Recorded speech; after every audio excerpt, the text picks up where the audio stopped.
ایک دفعہ کا ذکر ہے کہ کسی جنگل میں ایک شیر رہتا تھا۔ یہ شیر بڑا خون خوار تھا۔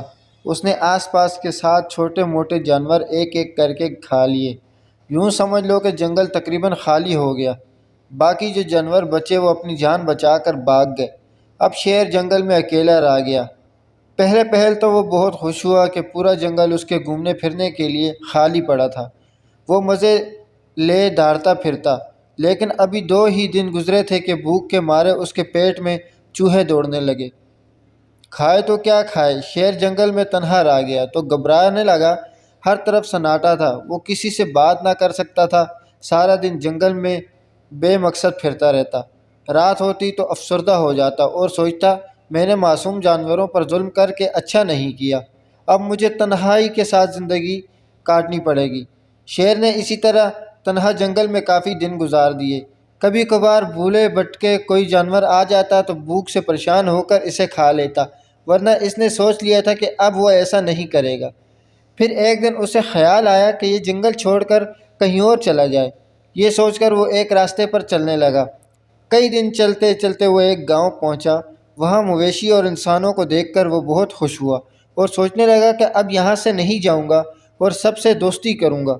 اگر کسی نے بچا کچھا کھانا دے دیا تو کھا کر بھوک مٹاؤں گا۔ جب وہ گاؤں کے اندر داخل ہوا تو وہاں گائیں بھینس چر رہی تھی۔ شیر کو دیکھ کر وہ دم دبا کر بھاگ گئی۔ شیر کی بات دل ہی مار آ گئی کہ میں تمہیں کھاؤں گا نہیں بلکہ تم سے دوستی کروں گا۔ اس طرح وہ جہاں بھی جاتا لوگ شور مچاتے اور بھاگ جاتے۔ ایک دن شیر ایک کھیت میں پہنچا۔ کسان کھیتوں کو پانی دے رہا تھا۔ اسی وقت اس کی بیوی کسان کے لیے کھانا لے کر آ گئی۔ وہ مویشیوں کو چارے کے طور پر استعمال کر کے ایک بڑے سے کنستر شیر کے گلے میں ڈال دیا جو اس کے سر میں پھنس گیا۔ اب شیر نے وہاں دوڑنا شروع کر دیا کیونکہ اس کو کچھ نظر نہیں آ رہا تھا۔ سر میں کنستر چبھنے کی وجہ سے اسے گھبراہٹ بھی ہو رہی تھی۔ کیچڑ پانی میں گرتا ہوا وہ بھاگا جا رہا تھا۔ راستے میں جو لوگ ملتے وہ سمجھتے شاید کوئی بلا آ گئی ہے۔ ادھر شیر کا برا حال تھا۔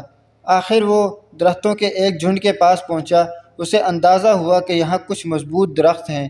ایک درخت کے تنے سے اس نے کنستر کو پھنسا کر بمشکل اپنا سر باہر نکالا۔ آزاد ہوتے ہی سیدھا جنگل کی راہ لی اور اپنے پرانے ٹھکانے پر آ گیا۔ سوچنے لگا دوستی میرے لیے پریشانی کا باعث بن گئی کیونکہ میرا کردار ایسا ہے کہ لوگ مجھ سے دور بھاگتے ہیں، مجھے ظالم درندہ سمجھتے ہیں، تو میرے لیے تنہائی ہی بہتر ہے۔ ہاں، اس نے توبہ ضرور کر لی کہ وہ بلا وجہ معصوم جانوروں کا شکار نہیں کرے گا۔ اب اسے جو کچھ مل جاتا وہ کھا لیتا اور شکر ادا کرتا۔ آہستہ آہستہ سارے جانور جو کہ شیر کی وجہ سے جنگل چھوڑ کر چلے گئے تھے وہ واپس آنے لگے اور شیر کی تنہائی بھی دور ہو گئی۔